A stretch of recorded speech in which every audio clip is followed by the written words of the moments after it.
का वो युद्ध और युद्ध में लगातार जीतने का क्रम अगर कहीं खंडित हुआ है तो नवीन टेक्नोलॉजी के कारण से उस दौर के समय जब तोप पहली बार हमारी सेना के सामने भारतीय राजाओं ने देखी थी, विरोधी सामने नए हथियार लेकर के आए और दुर्भाग्य से हमारी वीरांगना ने अपना बलिदान दिया।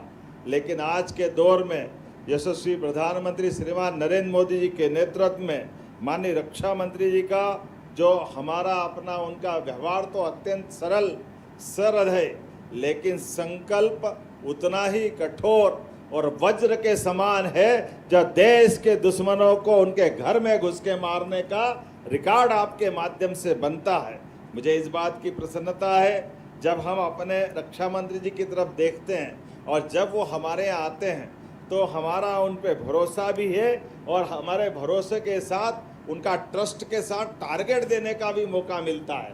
जब बीते समय आप आए तो BEML के माध्यम से भोपाल में बड़ी सौगात दे के गए। जोरदार अभिनंदन करें हमारे अपने राज्य के प्रति जो उनका अनुग्रह है।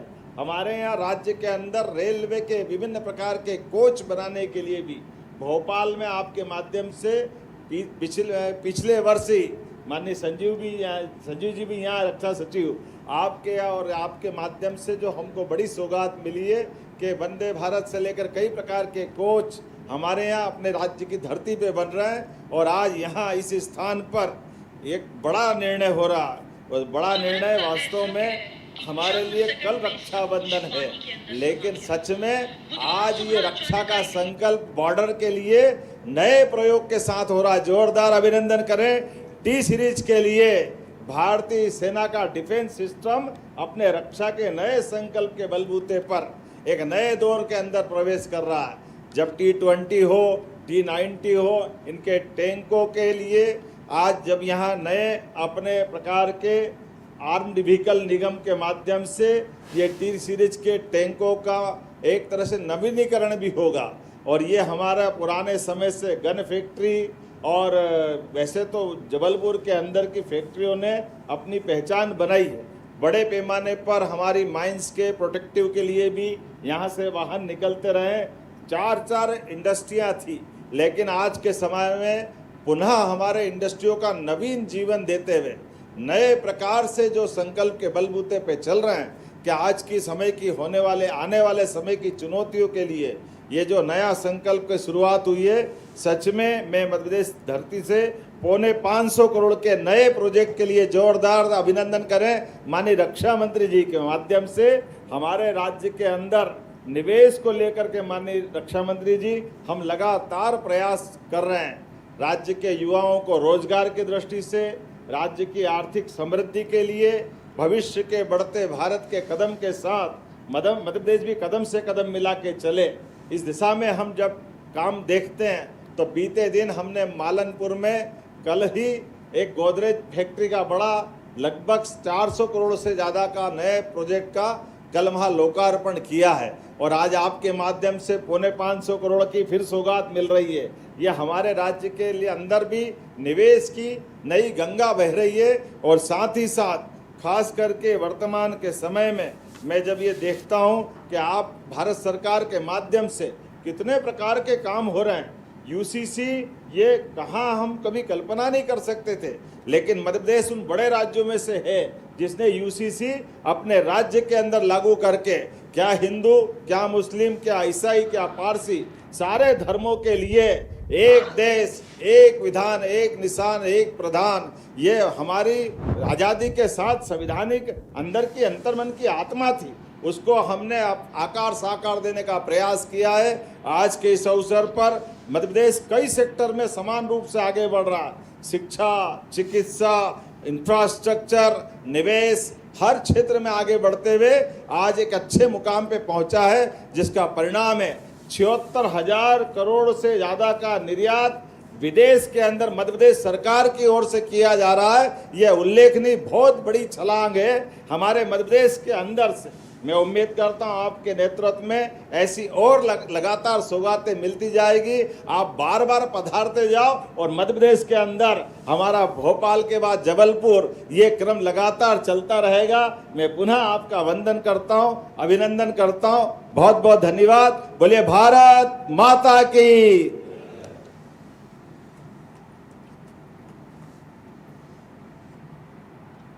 बहुत बहुत धन्यवाद, आभार माननीय मुख्यमंत्री मध्य प्रदेश, आपके बहुमूल्य शब्दों के लिए।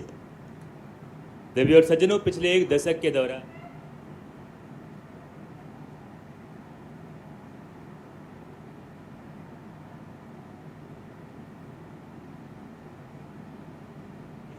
और न केवल भारत में बन रहे हैं बल्कि ज़रूरतमंद देशों को उनका निर्यात भी किया जा रहा है। भारत का जो रक्षा उत्पादन है और रक्षा निर्यात रिकॉर्ड स्तर पर है। भारत की सीमाओं पर सैन्य सुविधाओं का विस्तार किया जा रहा है और भारत की सीमाएं अब पहले से ज़्यादा सुरक्षित हो गई हैं। और यह सब संभव हो सका है भारत के यशस्वी रक्षा मंत्री माननीय श्री राजनाथ सिंह जी की दूरदर्शिता, उनका दृढ़ संकल्प, राष्ट्र प्रथम का उनका सिद्धांत और उनके करिश्माई नेतृत्व से।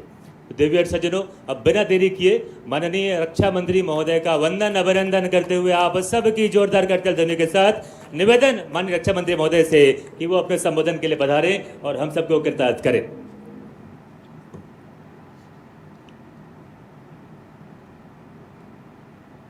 मेरे बहनों भाइयों, जब यहाँ के CMD श्री सत्यव्रत जी मुखर्जी भाषण कर रहे थे तो मैंने पूछा संजीव कुमार जी से कि मुझे लगता है कि वेस्ट बंगाल के रहने वाले हैं। उन्होंने कहा हाँ, वेस्ट बंगाल के ही रहने वाले हैं। लेकिन मैं कहना चाहता हूं कि जिस तरीके से आपने हिंदी बोली है उसके लिए मैं आपको उत्तीर्ण घोषित करता हूं, पूरी तरह से पास घोषित करता हूं।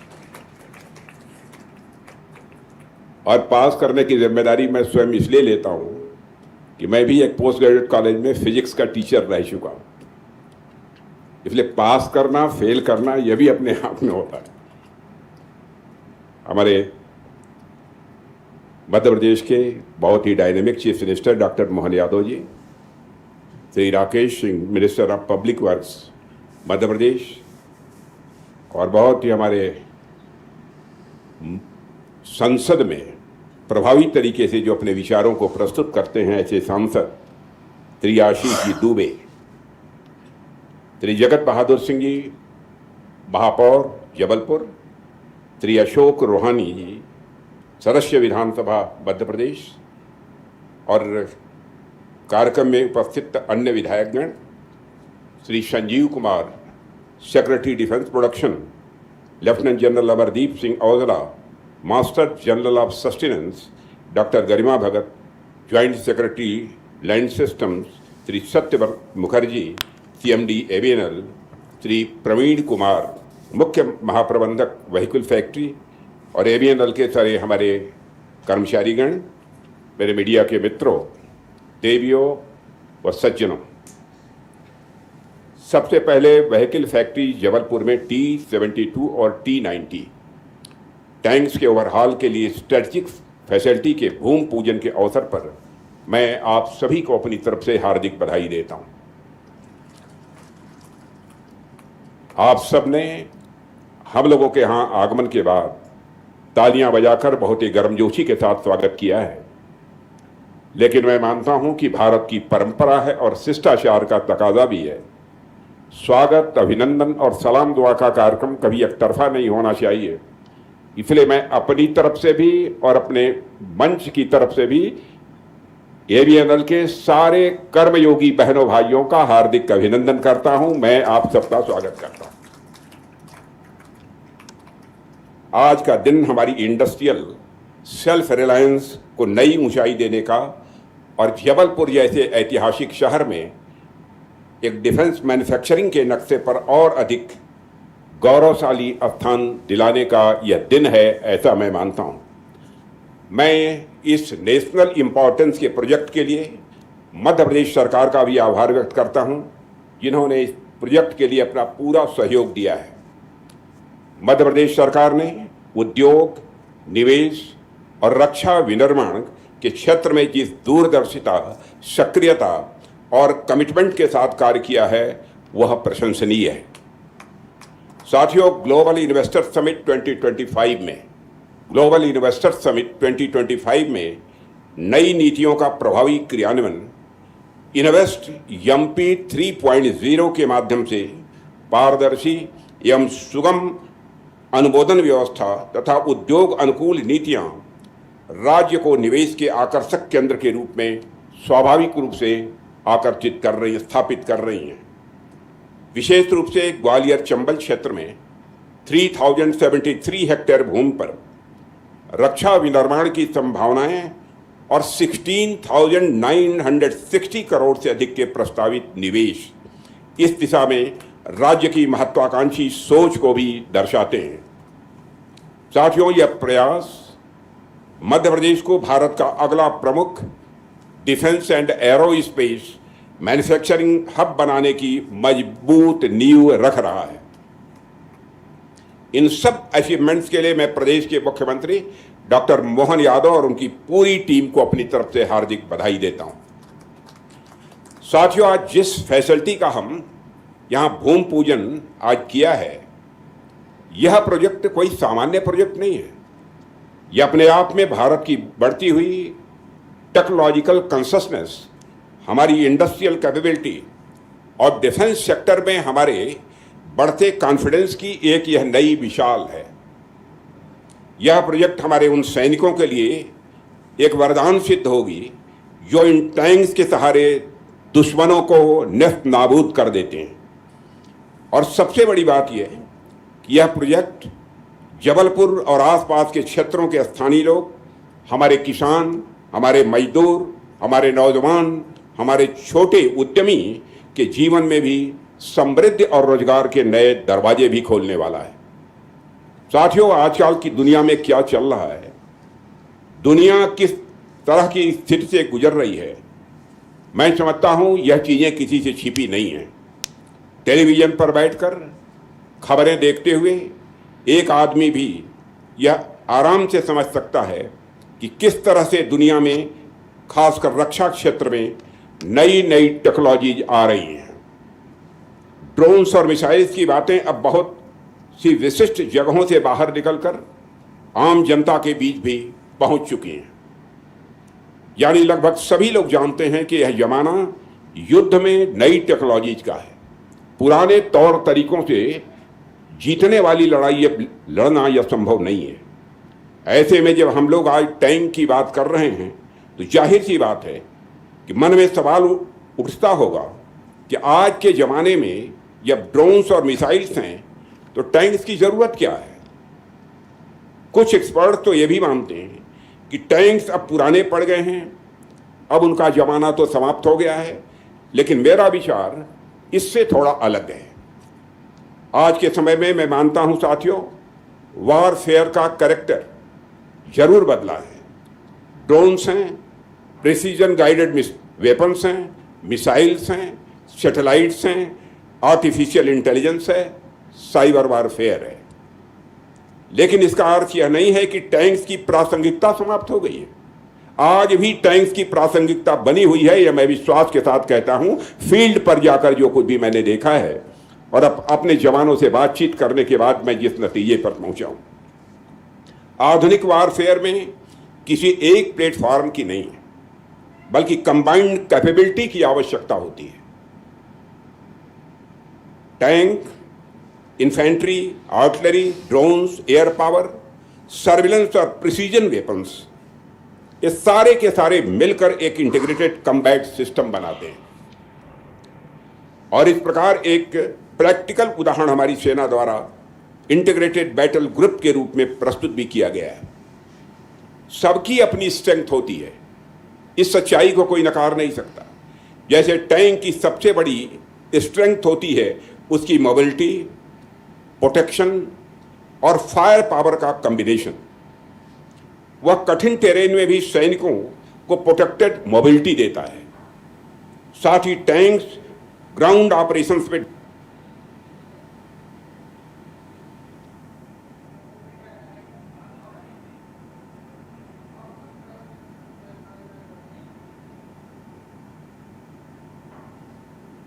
समाप्त करने की नहीं है, बल्कि उसे मॉडर्नाइज करने की है।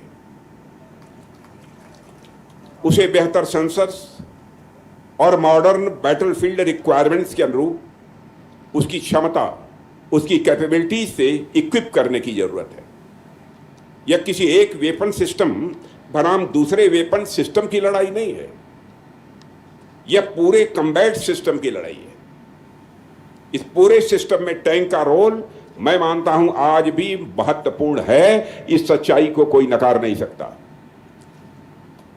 यानी टैंक का रोल समाप्त नहीं हुआ है, टैंक का रोल इवॉल्व हो रहा है, विकसित हो रहा है।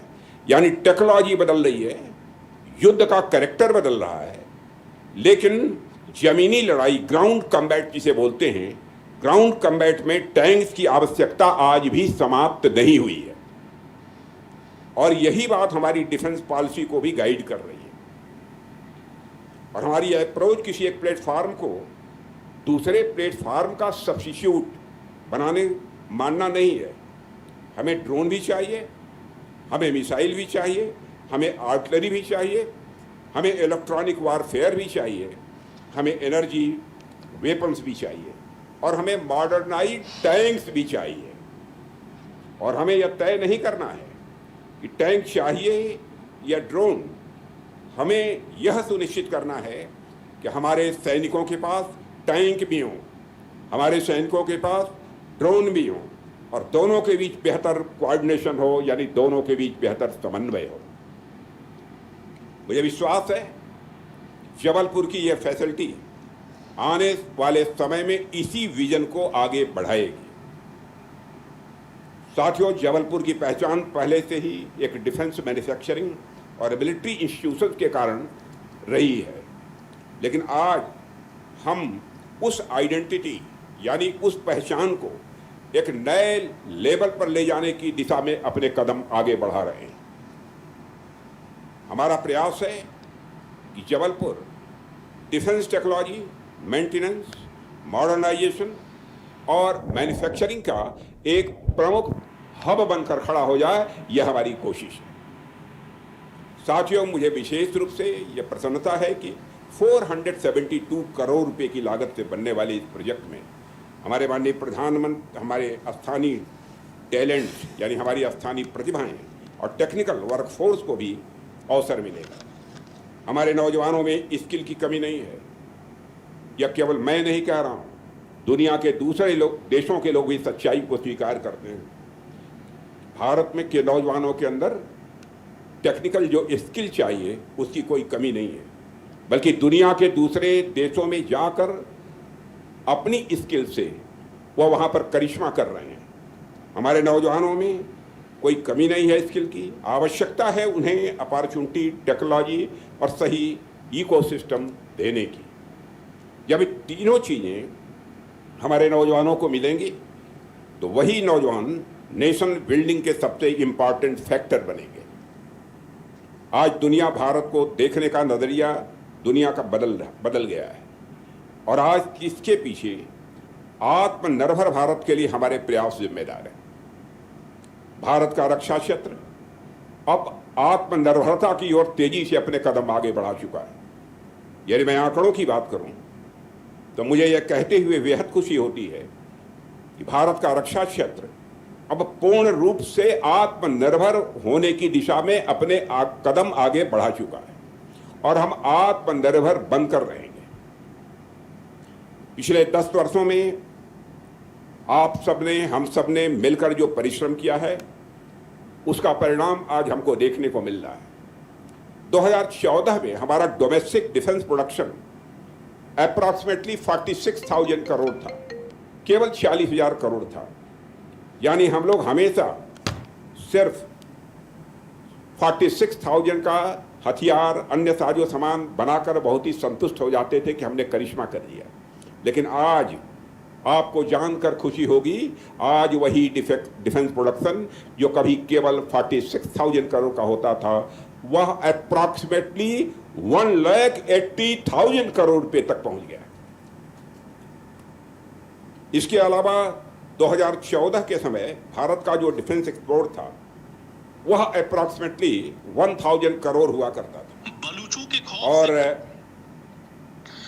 हम इससे ज़्यादा दुनिया के दूसरे देशों को एक्सपोर्ट नहीं कर पाते, मैक्सिमम 1000 करोड़। लेकिन बहनों भाइयों, आपको जानकर खुशी होगी कि इस समय हमारा एक्सपोर्ट बढ़कर अप्रॉक्सीमेटली 39,000 करोड़ रुपए तक पहुंच गया और मैंने टारगेट दिया है 28-29 समाप्त होते होते ये 50,000 करोड़ को भी क्रॉस करना चाहिए और मैं विश्वास दिलाता हूं इस 50,000 करोड़ को हम क्रॉस करेंगे।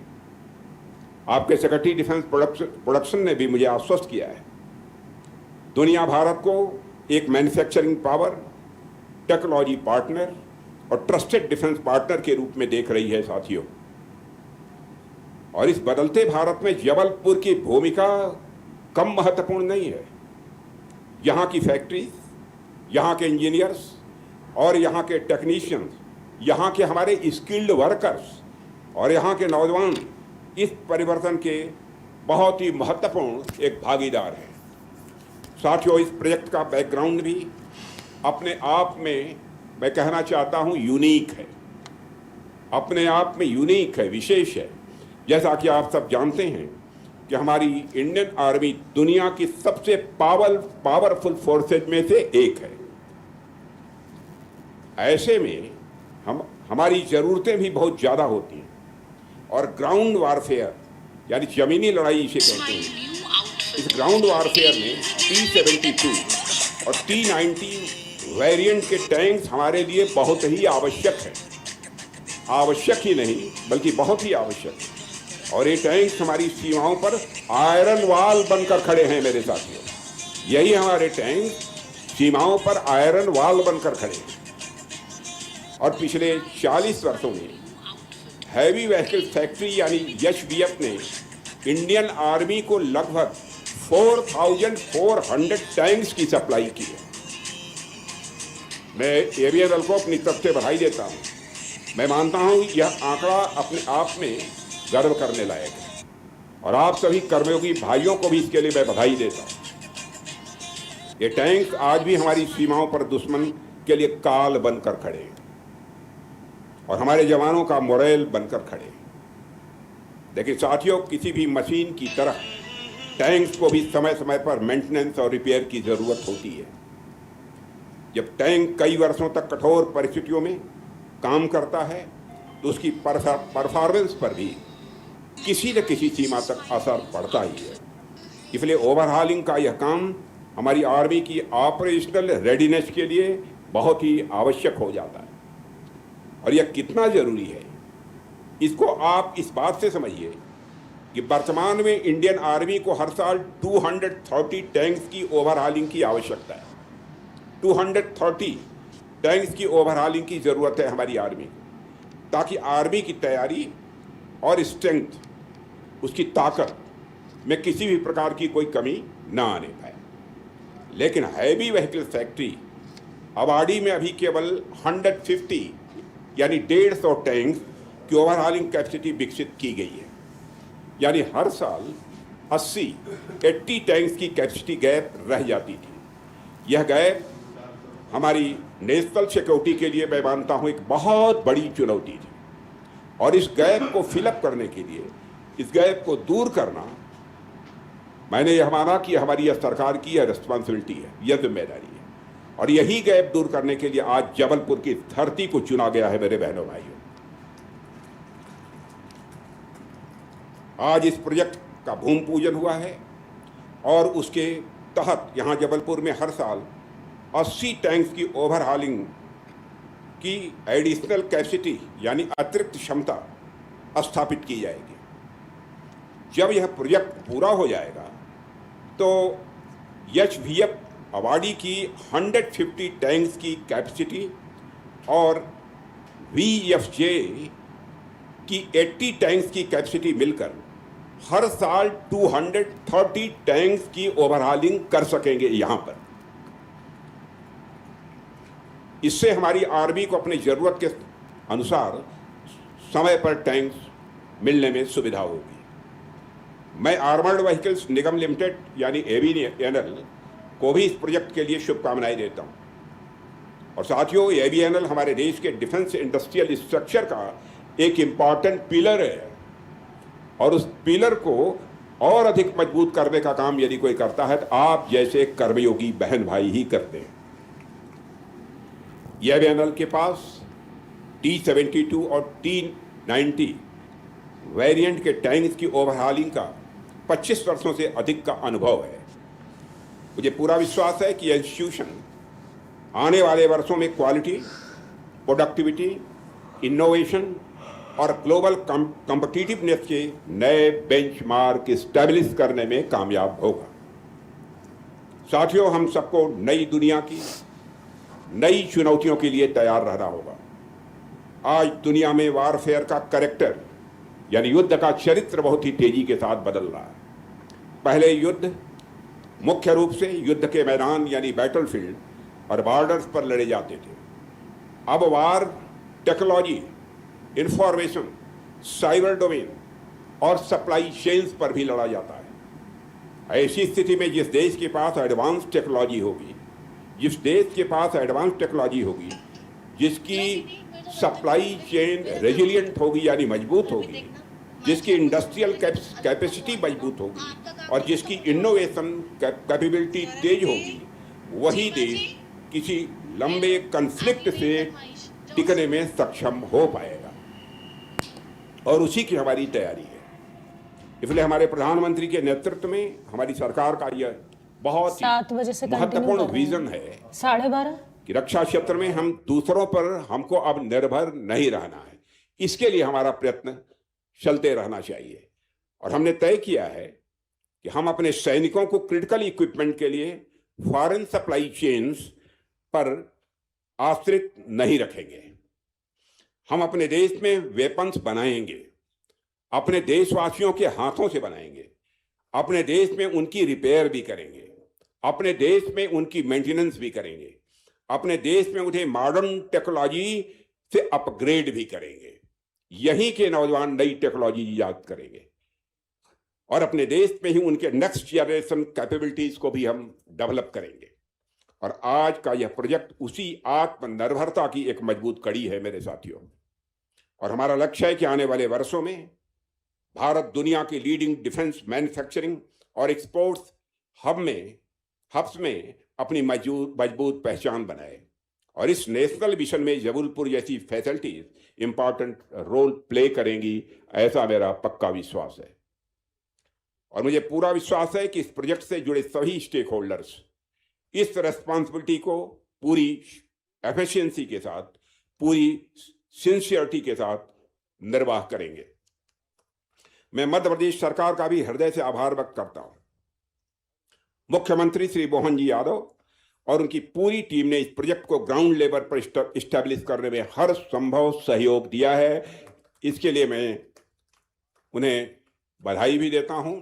आभार क्या व्यक्त करूं, यह तो उनकी जिम्मेदारी थी कि नई नई इंडस्ट्रीज आए, यहाँ पर नए नए काम हों, और किया है उन्होंने। मैं secretary department of defence Shri Sanjeev Kumar और CMD एबीएनएल श्री सत्यव्रत मुखर्जी को भी इस महत्वपूर्ण प्रयास के लिए हार्दिक बधाई देता हूं। और इस प्रोजेक्ट को धरातल में पर उतारने में दिन रात जुटे सभी ऑफिसर्स, सभी इंजीनियर्स, सभी टेक्नीशियंस और सारे हमारे कर्मयोगियों को हृदय से बधाई देता हूं। आपके परिश्रम, आपके कमिटमेंट और आपके डेडिकेशन से ही मैं समझता हूं यह स्वप्न साकार हो रहा है। साथियों, मुझे पूरा विश्वास है कि व्हीकल फैक्ट्री जबलपुर का यह प्रोजेक्ट न केवल निर्धारित समय पर पूरा होगा, बल्कि क्वालिटी, एफिशिएंसी और एक्सेलेंस के नए बेंचमार्क्स भी स्थापित करेगा। इन्हीं शुभकामनाओं के साथ मैं इस महत्वपूर्ण प्रोजेक्ट के सक्सेसफुल टाइम बाउंड इंप्लीमेंटेशन की कामना करते हुए और पुनः इस नए प्रोजेक्ट के लिए आप सभी को बधाई देते हुए अपना निवेदन समाप्त करता हूं। बोलिए भारत माता की। एक बार सभी लोग हाथ उठाकर बोलो बिल्कुल जमकर, भारत माता की। यह बात हो यार, चित्र लो, मिलेगा। हाँ,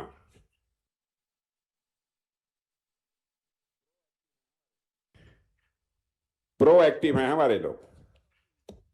बोलो भारत माता की, भारत माता की। गुड।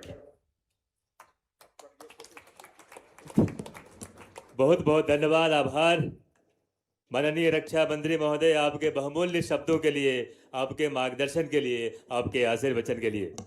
देवर सज्जनों, अब हम इस कार्यक्रम में समापन की ओर है। मैं निवेदन करूंगा व्हीकल फट्टी जबलपुर के मुख्य महाप्रबंधक श्री प्रवीण कुमार जी से कि आप धन्यवाद ज्ञापन के लिए पधारें।